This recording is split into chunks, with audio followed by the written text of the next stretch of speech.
Leonard Waits and Joanne Fine, thank you so much for joining us today. Thank you for having us. Leonard, the Department of Justice found that the Albuquerque police had a pattern of using excessive force. We had this disproportionate number of civilians who were shot by the police. And that's why we're here today, to talk about this. But just this week, an Albuquerque police officer who was shot during a routine traffic stop has died.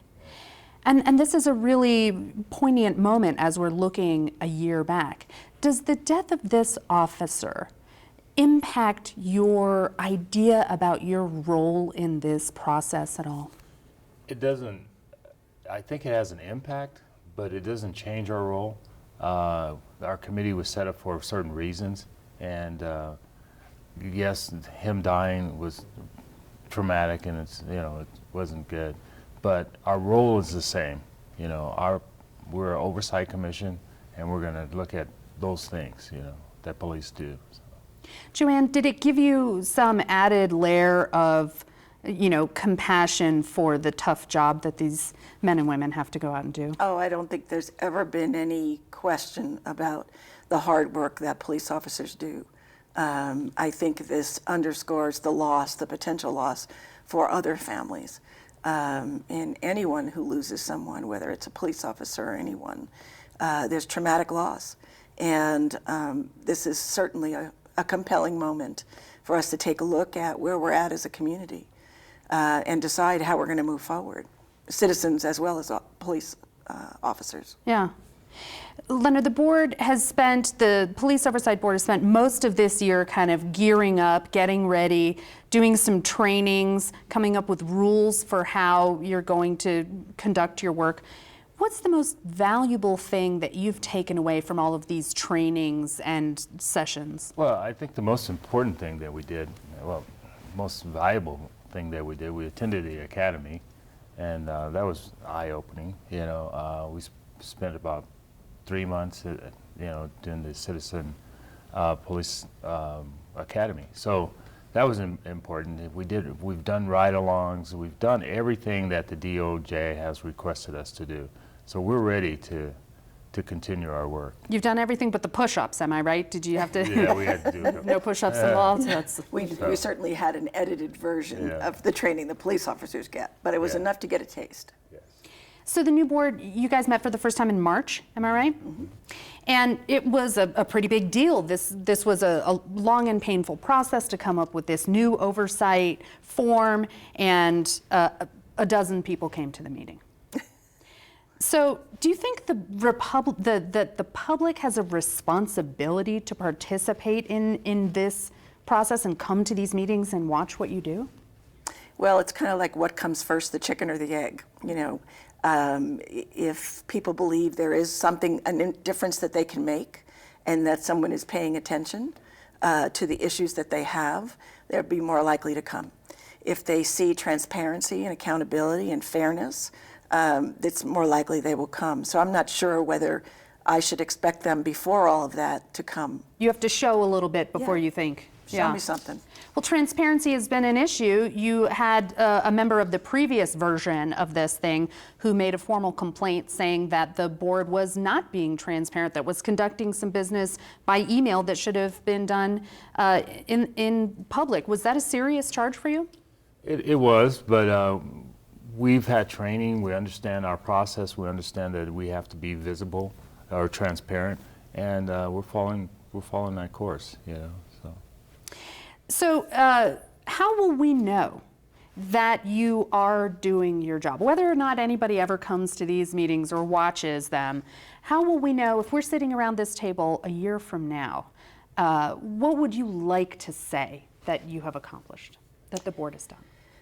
Well, I think we'll get more feedback from the public, either if it's at meetings or otherwise.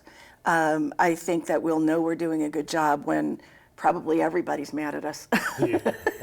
But I think that what we're looking for is not to make any one group happy, but to be a place of reason and fairness, and a place to make sure that everybody's voice gets heard.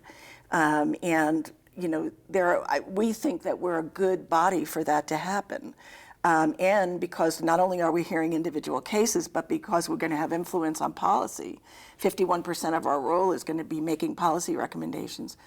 I think that's really an important part. I also think that the police department wants to see us be successful as well. I think we serve a purpose for them. Certainly, I hope the citizens want to see that, and hopefully a year from now we'll be able to prove we delivered. Another measurement is going to be the amount of complaints that we get from the city. Right now, we're averaging about 45 a month, which is quite a bit. We have a backlog of about 130, 140. So we have work to do, and that'll be a good measurement, the amount of complaints. So the previous version of this board was criticized for being a rubber stamp, that it really didn't do any investigating, it didn't have the power to do very much, and it didn't accomplish that much. Leonard, how would you persuade people that this is going to be really different? How are they going to know it's different? Well, it's different because we don't report to anyone but the city council. We don't report to the mayor. We don't report to the chief of police. We're our own entity, for a better choice of words. So they're going to see something completely different than the past board, and I think that's going to work for us. You know. Joanne, is there anything, the previous version of this, again, was very controversial. There was a lot of tension, a lot of criticism. Is there anything that makes you anxious about starting to hear cases, which you hope to do soon, and getting involved in some of these very contentious issues? No, I don't think anybody on the board is afraid of contentious issues. I think that in order to get to trust across the board, we're going to have to deal with discord. That's going to happen. And we're going to have to be prepared to do that. It's how we deal with that that's going to make a difference. Not avoiding it, but getting into it and saying, okay, let's make sure everybody gets heard. Let's make sure everybody has a voice. Let's make a decision that's based on facts. Not one camp or the other or anything in between. So that's why we've spent so much time on the infrastructure of how we do this. And that's what we've been spending our time doing besides training. I didn't know before this that I had to be trained to be a civilian, but here I am, a trained civilian. In any case, it's important for us to have had the training we had. It's also important for us to move on and get to the cases at hand. But we had to make sure there was a good infrastructure before we did that. And that infrastructure includes some of the things you mentioned. It's also important to mention that we're not the only ones going through change here. The police department is going through change. The Department of Justice, the city council, everybody's going through change. There are places where these issues cross. And how we manage those relationships and how fair we are and how transparent we are in those cross sections is going to be really key for the process and for the credibility of the process. Well, we'll all be watching very closely as you guys start hearing cases soon. Thank you so much for coming in. You're welcome. Thank you.